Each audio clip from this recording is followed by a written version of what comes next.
Sapoti Rahby Digital leo kwa kununua t-shirt nzuri na bora kabisa kwa bei ya shilingi 50,000 tu. Mapato yote yatatumika kukuza na kuimarisha huduma zetu ili tuendelee kukuletea kazi bora zaidi. Weka oda yako sasa. Kumbuka kuwa malipo haya ni kwa ajili ya sapoti na sio biashara ya kawaida. Na kwa atakaojiunga na programu hii watatambuliwa rasmi kama wanafamilia wa Rahby Digital. Tushirikiane kuijenga Rahby Digital. Kwa pamoja tunaweza. Al-Sharaa baada ya kukumbatiwa sasa na Westin akamfata Saudi Arabia.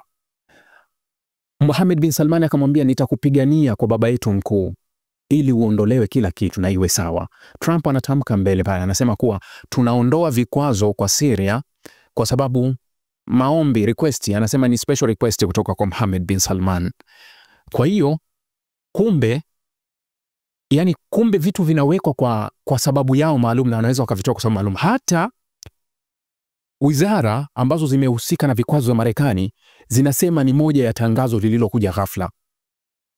Hawakuwa na taarifa, wala walikuwa hawajaandaliwa, wala walikuwa hawajui. Tangazo hili ni kama lile tangazo ambalo walilitoa Donald Trump dhidi ya Wahuthi, ambalo Pentagon walisema hatujui wala hatukuwa tunafahamu lolote kuhusu kitu kinachoendelea. Sasa wanauliza lini Marekani ilianza hiyo process ya kwenda kutoa vikwazo vya Syria haraka na Trump mpaka kuja kuvitamka. Inaonekana kwenye faragha ambayo wanazungumza walivyokutana kati ya Trump na Mohammed bin Salman juzi, fanya hiki ambacho kitanipa nafasi na hii. Trump ananyanyuka anasema vile, nakubaliana na Marekani kuondoa vikwazo kwa Syria kwa sababu vilikuwa ni vikwazo vya dhuluma.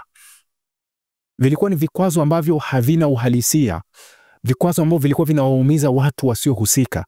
Ni vikwazo vya hovyo kabisa ambavyo Marekani ameviweka. Nakubaliana naye. Lakini shida yangu ni mimi kuwa kina nani wanaosababisha haya matatizo kutokea? Kwa nini viliwekwa? Kwa sababu hamkutuhakikishia kuwa sisi mtatupa. Sasa nyuma ya hapo tayari kaisha saini makubaliano makubwa. Anasema anataka ijengwe Trump Tower ndani ya Damascus. Trump anatembea akiwa mwakilishi halisi wa Israeli kwenye ziara nzima. Wakati kabla hajasafiri kwenda Doha, Trump alikutana na Ahmed Al-Sharaa. Walikutana Riyadh, wakahandshake vizuri, wakazungumza mazungumzo ya dakika 33. Alimwambia, hakikisha unawafukuza wapinzani wote, yani wapigania uhuru wote wa Palestina ndani ya Syria. Yani wale ambao Ahmed Al-Sharaa alishikana nao mikono kupigana kuondoa utawala wa Bashar al-Assad, awafukuze Syria. Halafu anaambiwa kuwa ni lazima ujiunge na mkataba wa Abraham ambao uliwaingiza Imarati na wengine. Hapa Trump amemwakilisha nani? Israeli ambaye hayupo. Anakwenda anamwakilisha vyema. Katikati ya ziara yake au katikati ya hotuba yake alimwambia, alikuwa anaiagiza Saudi Arabia, anasema kuwa Saudia itajiunga na makubaliano ya Abraham wakati wake wowote taona. Anatembea kama mwakilishi wa Israel. Vyombo vya habari vya Israel ndio vinachoandika kuwa hawezi kujitenga na Israeli, yani hawezi kujitenga nasi. Yani wakati analizungumza hilo, tayari vyombo vya habari vya Israel vinaandika taarifa kuwa Netanyahu akiwahutubia wabunge Jumapili hii iliyokwisha Knesset nje, wakati anawaambia kuwa operation yetu ya hivi sasa ya Gaza tunavyoifanya ni kudestroy house to house.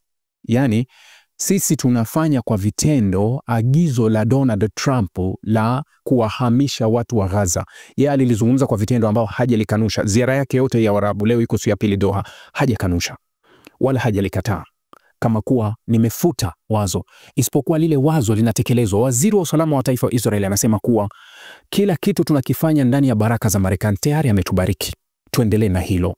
Huku ana sign deal ya billion. Amesafiri kufika Doha ambao awali walikuwa wanaficha ahadi zao kuwa zitakuwa za kiasi gani na mabilioni kiasi gani. Unajua wameenda kuweka rekodi ya kwanza ambayo haijawahi kuwekwa duniani. Qatar imefanya order ya ndege za Boeing zile 747 na zile aerospace ambazo 777, ndege 210 zenye thamani ya dola bilioni 94. Qatar mikataba yake ya jumla kwa Marekani ni 1.2 trillion. 1.2 trillion. Waarabu wanashindana nani mwenye kutoa zaidi.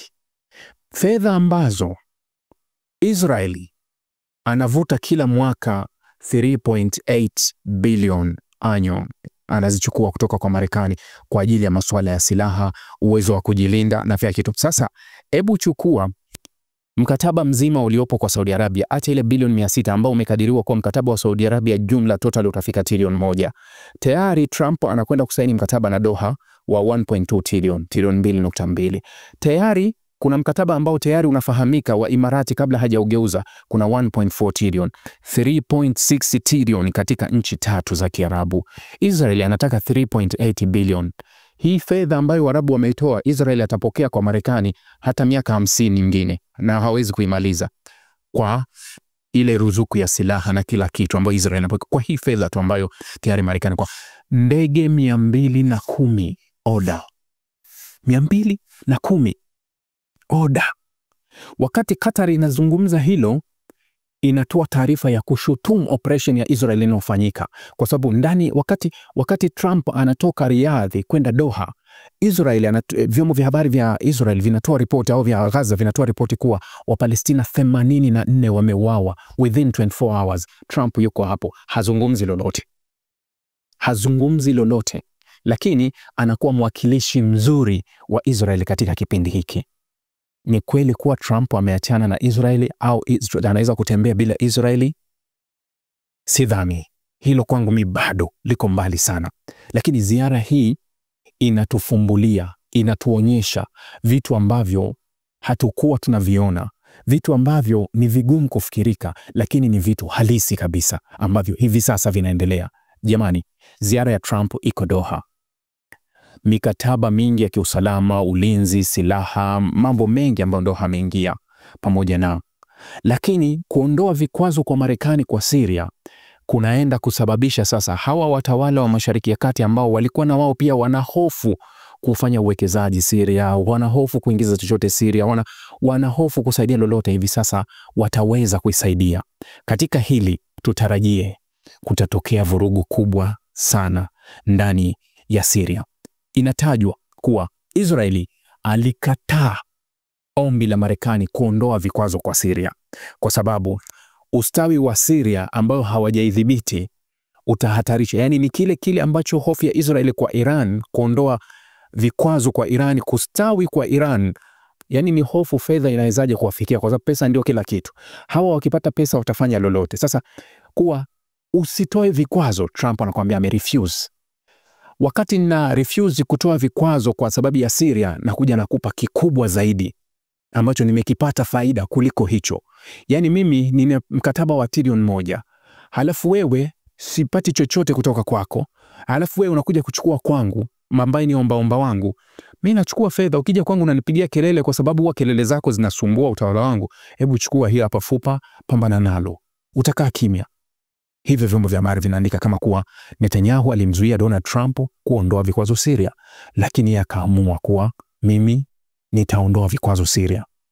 Sasa tutarajie ule mgawanyiko wa ndani ya Syria utakuwa mkubwa zaidi, kwa sababu tayari kuna agizo la Marekani la kuwafukuza wanajihadi wote. Wakati ukiangalia wapiganaji zaidi ya 80% walioungana kwenye serikali ya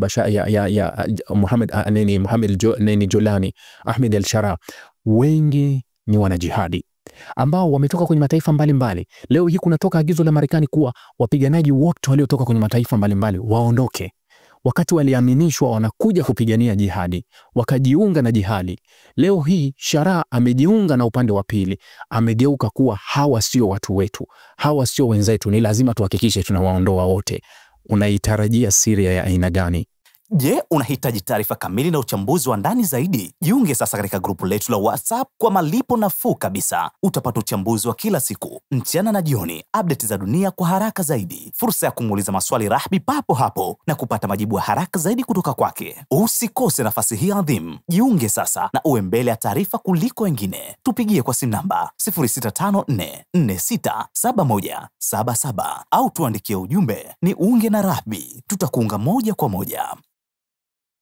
Sapoti Rahby Digital leo kwa kununua t-shirt nzuri na bora kabisa kwa bei ya shilingi 50,000 tu. Mapato yote yatatumika kukuza na kuimarisha huduma zetu ili tuendelee kukuletea kazi bora zaidi. Weka oda yako sasa kwa WhatsApp namba 0672476301 au 0654467177. Kumbuka kuwa malipo haya ni kwa ajili ya sapoti na sio biashara ya kawaida. Na kwa atakaojiunga na programu hii watatambuliwa rasmi kama wanafamilia wa Rahby Digital. Tushirikiane kuijenga Rahby Digital. Kwa pamoja tunaweza.